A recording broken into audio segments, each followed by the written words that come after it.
I put it as a topic that is comprehensive of every other topic of our syllabus.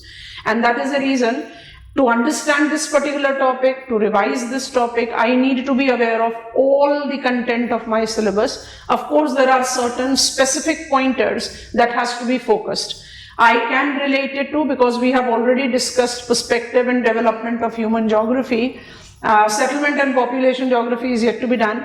But as I said, it's inculcation of precisely all the topics of our syllabus. And if I develop that understanding, if I develop that comprehension, my approach of answer writing, my approach of comprehending the asked question by default will be at par with examination requirement. And my quality of answer truly will evolve the way it is required to be.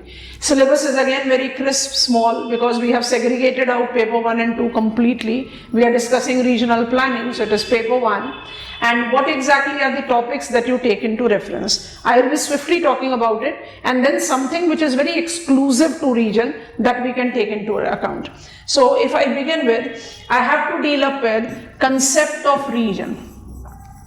And if I have to take concept of region, I'll simply ask you to revise. We have taken this in regional synthesis in human geography with areal differentiation.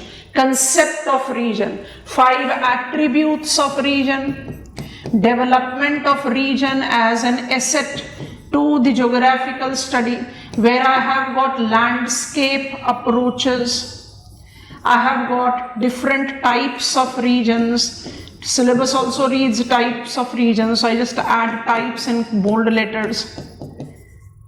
Is it not that these all are the constituent of our study of regional synthesis? All the characteristics or attributes of region, which has further been, I'll put it as sophisticated by Grigg in his principles of regionalization, is coming from geographical thought. It is the landscape approaches, morphology, chronology, ecology, that is coming from geographical thought. So concept of region and its type is precisely revised absolutely the way you have revised your geographical thought. It's something that is done. Region is, एक चीज add कर सकते हो for sure. When I take reference of region, I identify to be one of the 5 aspects or the attributes of geographical studies. And one of the aspects, that regional approach that we are talking about, is taken up as areas, homogeneity within and heterogeneity between. So that is where I said that you have to take into consideration areal differentiation and regional approaches to develop concept of region. ये इतने swiftly revise होता है, इसको आप simply किसके साथ associate कर रहे हो? Geographical thought के साथ. पूरा का पूरा thought के a regional synthesis, I'm just writing synthesis, and areal differentiation को add on करेंगे और आपका पूरा concept तैयार होगा. You can take Grigg का regionalization का concept to add on to the value to your answer. तो ये तो वो आपका concept of region. इसके बाद जब हम आते हैं step number 2, including types of region, ठीक है? उसके बाद जब हम आते हैं step number 2 पर, तो it talks about methods of regionalization. Methods of regionalization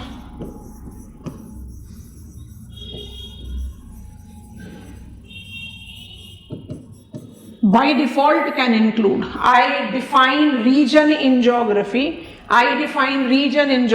as intra-homogeneous, inter-heterogeneous. Region can be cultural, region can be physical. So I have got multiple definitions of region. So methods of regionalization can be empirical, methods of regionalization can be quantitative, empirical, inductive, quantitative, theoretical. तो जितने methods of regionalization हैं, वो अब इसमें individual specific questions भी आते हैं. When I say what are methods of regionalization, one is qualitative. Qualitative is applied basically to all the types of regions. Formal, functional, planned, all the types. I can apply them to all the types of region. And when it comes on to quantitative,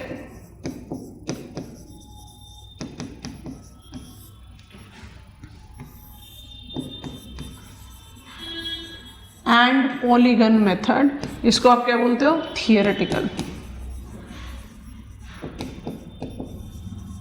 इसको आप क्या बोलते हो? Empirical. तो methods of regionalisation में आप एक bold frame तो इस तरह से क्रिएट करते हैं, इस बोल्ड फ्रेम में फिर आप इंडिविजुअल स्पेसिफिक जा सकते हो। Thiessen's polygon method was utilized by Kopec and Bogue both. तो अगर आप इस तरह का डिमार्केशन लेंगे तो आपका कंटेंट अपने आप ही लॉजिकल तरीके से तैयार होगा।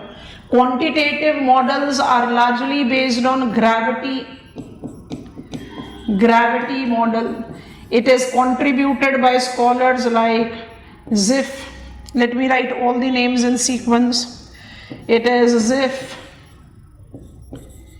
it is Rayleigh, it is Converse, and it is Peter Haggett. अब Peter Haggett का specific zone of overlap, zone of dominance पर भी क्वेश्चन पूछा जा सकता है। Polygon method is identified to be a variant of theoretical dimension, जिसको definitely Thiessen ने डेवलप किया है, but Thiessen's polygon method was for climograph, है ना, it was for the precipitation domain. So आपको उसका स्पेसिफिकेशन बताने की जरूरत है या नहीं, that depends on the demand of the question. But मान लीजिए कि मेरे से पूछा गया है validity of polygon method in delimiting regions, तो ये वैलिडेशन का जो यूटिलाइजेशन है इसमें आपको बाय डिफॉल्ट कुपेक और बोग का डिमार्केशन लेना पड़ेगा, because they are the scholars who actually utilized it to denote the metropolitan region and sphere of influence. अब इसमें आप individual, I have been asked Thissen's polygon method in examination. Individual scholar भी पूछ सकता है, पूरा wholesome भी पूछा जा सकता है। तो methods of regionalization में आप जब भी कोई भी approach, if I have encountered individual specific approach, कोई भी एक individual specific, I have been asked Peter Haggett's version, तो फिर आपको एग्जांपल साइट करके कंटेंट बिल्ड करने चाहिए, जिसको आप केस स्टडीज भी बोलते हो।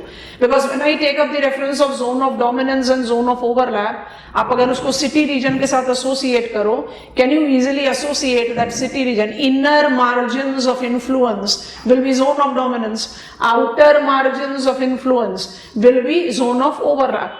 तो अगर आपने एग्जाम्पल साइट आउट कर दिए तो ऑटोमेटिकली कंटेंट बिल्ड हो गया। But if it is all what are the methods of regionalization, your answer has to begin with what is a region, how many types of region we identify, and then the methods that have been implied in geography और geographical study. So overlapping है, ये जो overlapping purview है इसको आपने थोड़ा सा ध्यान से रखना है।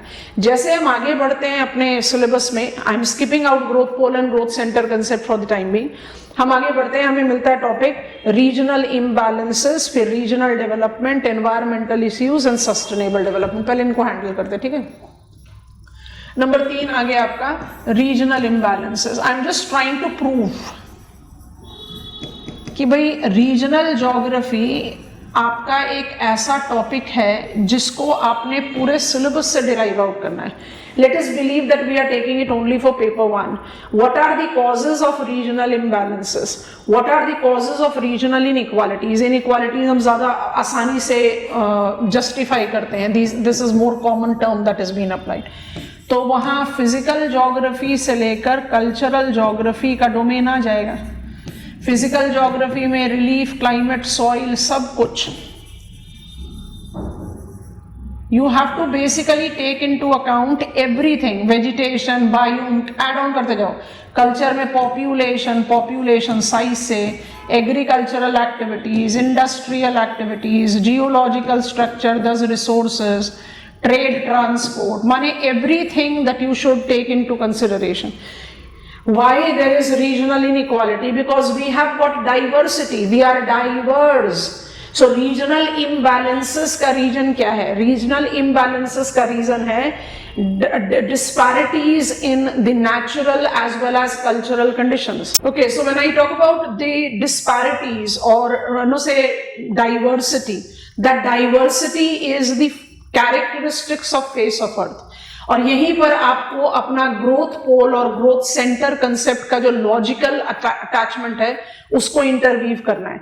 उसको अगर आपने इंटरवीव नहीं किया तो आपका कंटेंट जो है वो अपने आप में बहुत वीक हो जाएगा। इसलिए जरूरी है कि आप क्या डिमार्केट करें, regional imbalances are essentially the outcome of diversities that planet earth provides, and diversity cannot be synonymous to deprivation. तो आप जब कंटेंट बिल्ड कर रहे हो आप इंडिविजुअल पॉइंटर्स पर फोकस करो. It will depend on what is the question you are answering. मान लीजिए मेरे से एक होलसम क्वेश्चन ही पूछ लिया that you have to take into reference causes of regional imbalances. आपके आंसर को आप बोल्डली इन दो कैटेगरीज में डिवाइड कर सकते हैं. What are these two categories? My physical environment and my human environment. Scope of the question will decide how much you are detailing out these elements, because physical environment as relief, physical environment as climate, physical environment as soil have got elaborate scope of enlargement. Soil में भी तो fertile और infertile soil है, climate में भी तो desert and rainforest along with favorable grassland climate है. तो you will have climate एक point है, but उसके साथ कितनी सारी और चीजें हैं. वैसे ही population incorporate, we are yet to deal up with this particular block, but अगर आप पॉपुलेशन का डिमार्केशन लें तो पॉपुलेशन का कॉम्पोजिशन क्या है?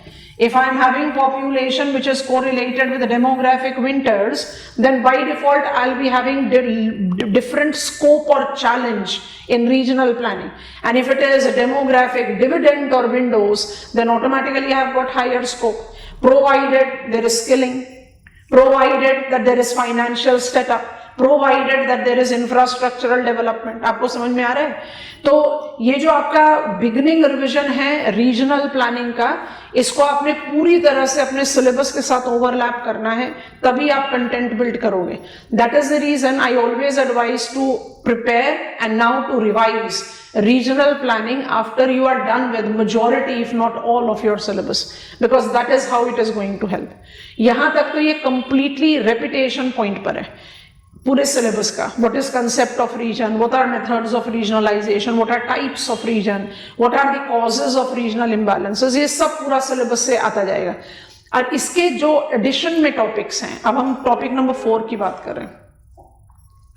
5th पे हमें ज्यादा फोकस करना पड़ेगा, कुछ नया है. अगर हम 4th की बात करें तो हमारा रीजनल प्लानिंग आ गया. Why I need to take regional planning to my stride, है ना. तो जब रीजनल प्लानिंग, उसके साथ आप कुछ भी पॉइंटर, एनवायरमेंटल कंसर्न या sustainable planning,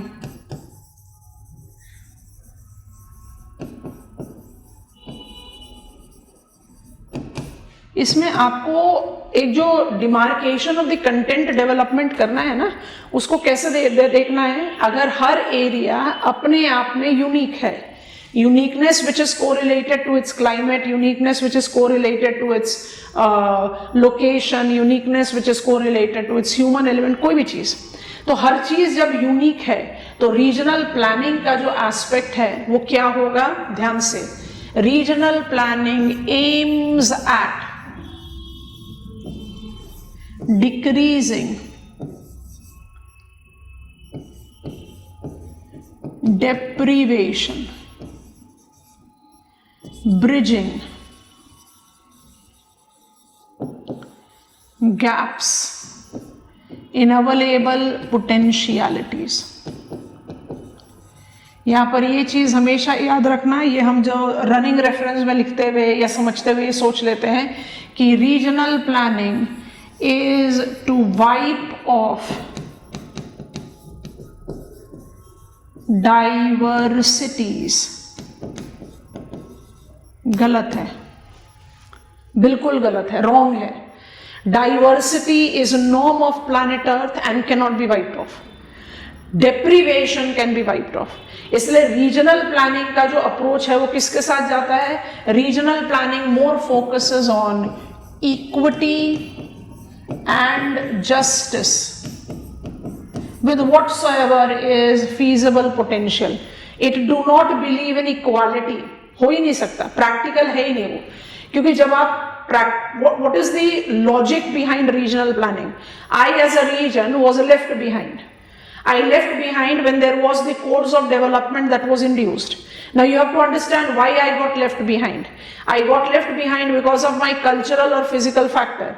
So I'm any area. I'm Sahel of Africa. I'm northeastern region of India. I'm tribal dominant area of Amazon basin. अब कोई भी रीजन से I was left behind. आपको उसी रीजन को तो target करना पड़ेगा ना.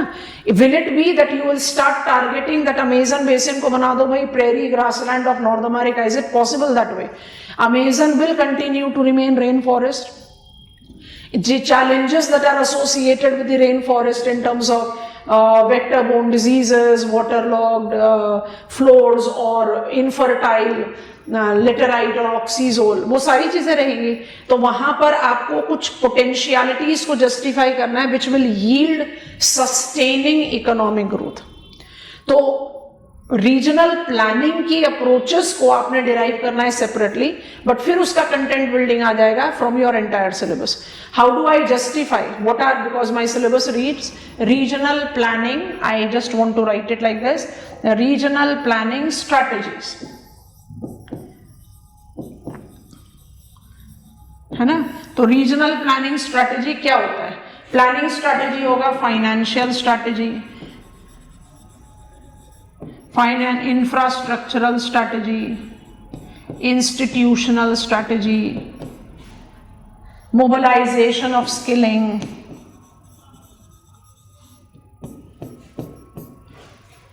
and definitely overcoming any challenge that is correlated with the physical factor. So you can take it up with the hazard or risk proving. I write or. Proofing. Ultimately क्या होता है planning का logic? That you want to generate out the conducive conditions for growth momentum.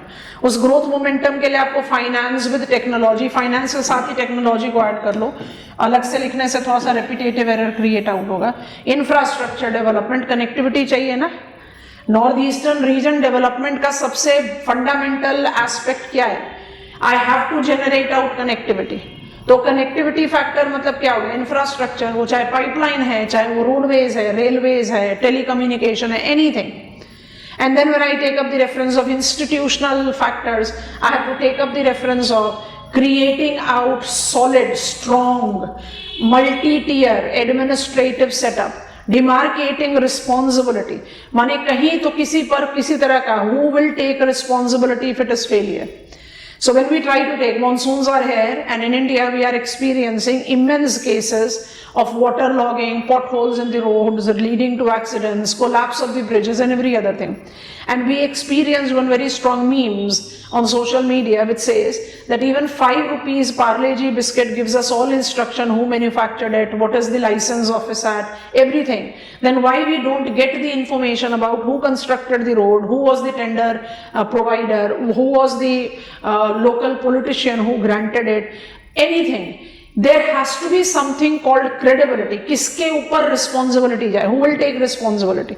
Every time it comes and it goes, and we don't take that. That is the reason investments are being done, but because we are not putting on responsibility, we are not pinpointing, it is not reflecting back, and that is the case with most of the developing countries. So when I say institutional strategy, it basically is towards strengthening the multi-tier administrative setup to facilitate out responsibility, time bound manner, accountability. सबसे important accountability. आपने किया तो आप जिम्मेदार हो.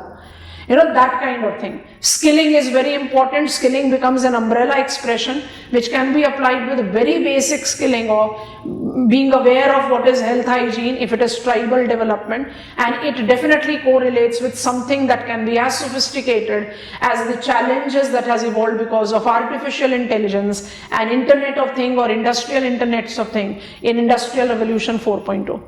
And when I say hazard, risk mitigation, etc., you can club it up as, ये भी एक substitute term हो सकता है strategy का, integrated area development approach.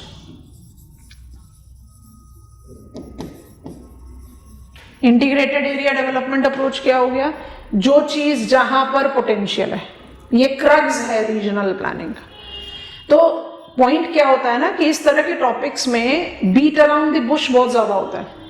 I have been asked about what are the strategies of regional planning. अब strategies of regional planning में pointer तो सूझते नहीं है, तो हम क्या करते हैं? हम केस स्टडीज डालना शुरू करते हैं. Strategies of regional planning is flood proofing, drought proofing, hazard risk mitigation. ना, आप इसको क्या करो? Organize करो.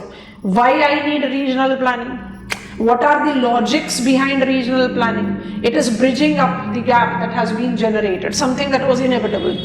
अब आप स्ट्रैटेजीज में कौन कौन से ओरिएंटेशन को लेकर चल रहे हो उनको स्पेसिफाई करो। Approaches of regional planning, strategies of regional planning मतलब सेम ही है। आपको बस क्लियर पॉइंटर्स देने एग्जामिनर को to create out mark sketching answer, उसके बाद एग्जाम्पल डालो। आप पूरे आंसर को सिर्फ एग्जाम्पल नहीं बना सकते। आपने एग्जाम्पल लिया फाइनेंशियल एंड टेक्नोलॉजिकल स्ट्रैटेजी, फिर आप उसमें बात करो that we are having on digital transformation at the grass root level और इनटू द ट्राइबल एरियाज, फिर वहां पर एग्जांपल दो that communication information technology has done what wonders to any given location, no infrastructure, how the efficient all-weather road or rail connectivity has facilitated mobilization, decentralized development of secondary processing have done wonders to the economy of the different location. I am talking about food park schemes. तब example डालो। तो ये तो strategies जो हैं ये 5 pointers पर है। इन 5 पॉइंट को आप स्ट्रैटेजीज ऑफ रीजनल डेवलपमेंट बोलो, रीजनल प्लानिंग बोलो, सिलेबस में स्ट्रैटेजी लिखा है, आप इसको अप्रोच टू रीजनल प्लानिंग भी बोल सकते हो। अच्छा, जब आपसे पूछ लिया व्हाट इज अप्रोच और स्ट्रैटेजी टू रीजनल प्लानिंग, तो आपका ये 5 पॉइंट का आंसर तैयार हुआ। श्रिंक करते हैं और आपसे अगर पूछ लिया what are elements of sustainable planning, तो आप आ जाओ एनवायरमेंट ज्योग्राफी पे। इसलिए तो आपको कह रहे हैं कि आपका जो रीजनल ज्योग्राफी का सिलेबस है ना, वो अपने आप में इनकलकेट करता है आपका लगभग पूरा सिलेबस। और तो क्योंकि सिलेबस में लिखा हुआ है सस्टेनेबल प्लानिंग, तो आप सस्टेनेबल डेवलपमेंट गोल्स के बारे में बात बिल्कुल कर सकते हो। बट वो 17 सस्टेनेबल डेवलपमेंट गोल और ग्लोबल गोल नॉन बाइंडिंग 2030 का जो आपने डिमार्केशन किया है, वो तो एग्जाम्पल्स हो गए ना आपके सस्टेनेबल डेवलपमेंट के। सस्टेनेबिलिटी को आप किसके साथ आप एसोसिएट करते हो? Anything which is decentralized, diversified and inclusive is sustainable, and that is the reason sustainable development हमेशा environment, social और economic dimension को लेकर चलता है। environmental dimension, economic dimension, social dimension, जिसमें bearable, equitable and viable components होते हैं। Venn diagram है ना बड़ा पॉपुलर सा, बियरेबल, इक्विटेबल, वायबल।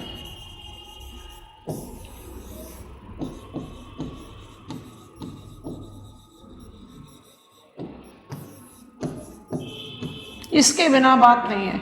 और आप वहीं पर जैसे हमने कहा इन टॉपिक्स में सबसे गलती स्टूडेंट्स क्या करते हैं, they just beat around the bush, घूमते रहो, एक ही बात को बार बार बोल रहे हो, या आप एग्जाम्पल्स ही लिखे जा रहे हो, आपने आंसर बनाया ही नहीं। जैसे ही आप सस्टेनेबल प्लानिंग के बारे में बात करते हैं, आप एनवायरमेंट को लेते हैं बैकग्राउंड में, आपको सिलेबस में लिखा है environmental issues in regional planning, हमने यहाँ एनवायरमेंट लिखा हुआ है। अब एनवायरमेंटल इश्यूज का क्या मतलब है? Environment is my surrounding and my surrounding has got 4 different spheres, land भी है, वाटर भी है, एयर भी है, लिविंग स्पेस भी है। उन सारे में क्या इश्यूज हैं? These issues are related not just to natural conditions but also human induced factor। तो ये आपने कहाँ से डिराइव किया? फिर तो आपने डिराइव किया एनवायरमेंट ज्योग्राफी से। What are environmental issues? Natural conditions are unfavorable or conditions have been made unbearable because of the human activity। तभी तो sustainable development approach आएगा। Are you getting it? So इसका जो कंटेंट क्रिएशन होता है ना, उसके लिए आपको ये टर्म्स, जैसे हम कल जियोपॉलिटिक्स में ही बार बार बोल रहे थे, टर्म्स को अगर आपने ग्रैब ऑन कर लिया और अप्रोप्रिएट टाइम पर रिप्रोड्यूस कर दिया, आपका आंसर क्वालिटी एक्सीलेंट है। क्योंकि इस तरह के क्वेश्चंस में मार्क्स अटेनमेंट का जितना ज्यादा स्कोप है उतने कन्वेंशनल क्वेश्चंस में नहीं है। जैसे प्लेट टेक्टोनिक पर लिख दो, या ट्रॉपिकल साइक्लोन पर लिख दो, या you are getting twister in your general studies उस पर लिख दो, everyone will be writing the same thing, क्योंकि वो बहुत टेक्निकल है, उसमें आप ज्यादा डेविएटिव नहीं हो सकते हो, आपका एग्जाम्पल्स अलग हो सकता है।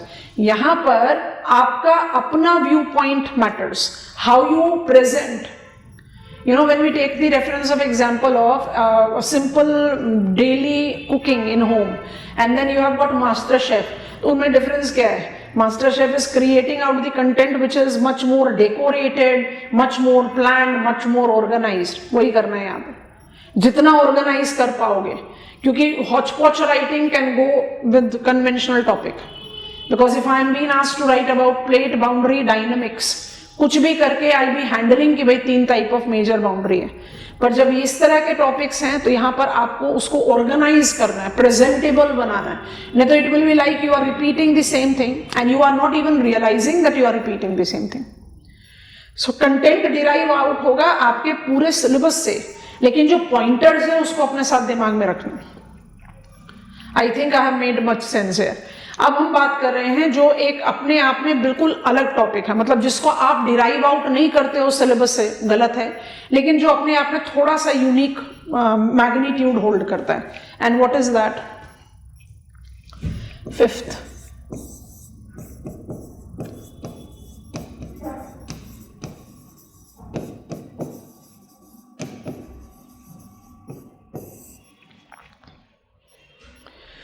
I always advise while taking up this topic in the class also, हम हमेशा बोलते हैं सबसे पहले तो अपने आप को इसका क्रक्स बताओ और उसको डिवाइड आउट कर दो. ग्रोथ पोल और ग्रोथ सेंटर कंसेप्ट का जो अप्रोच है वो क्रोनोलॉजिकल और कोरोलॉजिकल है. Chronological by default involves Hans Carroll, who gave us the 5 stages of technological transition, and W. Rostov, who gave us the 5 stages of temporal transition. Holistic technology भी है, political भी है, economic भी है, सब कुछ. अब एग्जामिनर ने क्वेश्चन पेपर में मैं क्या, क्योंकि रॉस्टॉव मॉडल्स थेरीज में सेपरेटली मेंशन है, इन दोनों के अप्रोच को हम कलेक्टिवली क्या बोलते हैं? Linear growth model. Linear growth model कि टाइम के साथ यहाँ पर आपने ग्रोथ प्लॉट किया है और यहाँ आपने टाइम प्लॉट किया है, आप टाइम के साथ किस तरह से ग्रोथ अटेन कर रहे हो. तो रॉस्टॉव कह रहे हैं traditional society precondition of take off, और हेंस कैरोल कहते हैं डोमेस्टिकेशन टू ऑटोमेशन. तो आप क्या कर रहे हो? आप हर स्टेज पर उसकी कैरेक्टरिस्टिक्स को बिल्ट आउट करते हो. ट्रिक ऑफ आंसर राइटिंग क्या है? रॉस्टॉव के लीनियर मॉडल भी लिख देते हैं. रॉस्टॉव के लीनियर मॉडल में आपके पास स्कोप है तीनों चीजों को ऐड करने का, politico, economic and technological transfer. Hence कैरोल में सिर्फ टेक्नोलॉजिकल ट्रांसफर ही है, पर मान लीजिए कि मुझसे स्पेसिफिकली एग्जामिनर ने पूछ लिया कि कैरोल का लीनियर ग्रोथ चाहिए, तो आप सिर्फ लिख दोगे कि it is domestication, it is adaptation, it is automation, mechanization etcetera. Will it be giving you sufficient content to get a mark switching answer? ना. तो इनको इंटरवीव करने की कैपेसिटी आनी चाहिए कि जब हम रॉस्टॉव की बात करें तो हम टेक्नोलॉजिकल टर्म डिराइव आउट कर ले कैरोल से, और जब हम कैरोल के टेक्नोलॉजिकल स्टेजेस की बात करें तो हम डिराइव आउट कर ले content of the politico economic transition. समझ में आ रहा है? अगर एग्जामिनर आपसे इंडिविजुअल स्टेज भी पूछ सकता है, characteristics of mass consumption, you have to take very seriously the in-depth characteristics of each of the location with examples. तो ये तो हुआ क्रोनोलॉजिकल. अब जब हम आते हैं कोरोलॉजिकल में, तो यहाँ पर भी आप अपने साथ 2 ब्लॉक्स तैयार कर लो और उन 2 ब्लॉक्स के साथ ही रिवीजन करो, और यहाँ हर स्कॉलर अपने आप में इंपॉर्टेंट है. जब आप बात कर रहे हो फ्रांसिस पेरोक्स की और आप बात कर रहे हो बोर्डविले की, क्योंकि ये दोनों स्कॉलर्स अलग से मेंशन्ड हैं आपके मॉडल्स थेरीज लॉज में, दे कम आउट एज पिलर्स.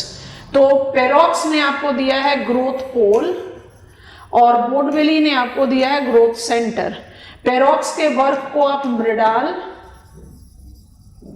और बोर्डविले के वर्क को आप हर्चमैन के साथ एसोसिएट करते हैं. यहाँ पर आप पेरलाफ को भी ऐड कर सकते हो, दैट इज योर चॉइस, और इनको कंबाइन आउट करके आप डालेंगे आरपी मिश्रा. तो कहने का मतलब ये है कि 1950s का ग्रोथ पोल कंसेप्ट 1960s में रियल ज्योग्राफिकल स्पेस के साथ एनरिच हुआ, और 1970s तक आते आते हमने ग्रोथ को मल्टी नोडल जस्टिफाई कर दिया with work of RP Mishra, with work of RP Mishra. आपको बात समझ में आ रही है? आप जब तक, और हर इंडिविजुअल, फ्रांसिस पेरोक्स का कंसेप्ट, मृडाल का कंसेप्ट, मृडाल का trickling down, you have to take up the reference of developmental approaches with example। कि जब हम बात करते हैं कोई industrial node spills over to create industrial complex, तो मेरे पास स्पिलिंग ओवर या ट्रिकलिंग डाउन का तो बहुत अच्छा एग्जाम्पल है। सबअर्बनाइजेशन बहुत अच्छा एग्जाम्पल है। सबअर्बनाइजेशन का पॉजिटिव एस्पेक्ट क्या होता है? It tends to decongest the city, it tends to provide out the possibilities on much cost effective manner for new location। are you getting it? तो इस तरह से, और हर स्कॉलर का individual specific demarcation, growth centre, real geographical space, urban multiplier with backward and forward links, backward as raw material, forward as marketing, regional multiplier model of हर्चमैन।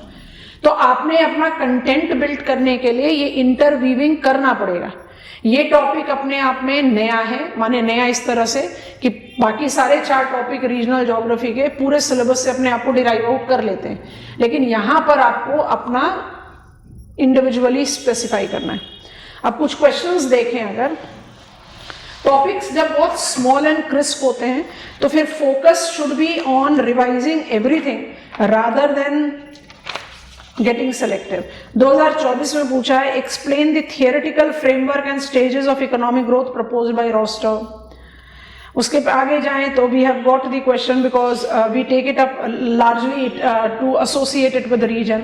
2024 में ही question पूछा है, assess the criteria required for selecting regions for regional development. Criteria ले लो strategy से।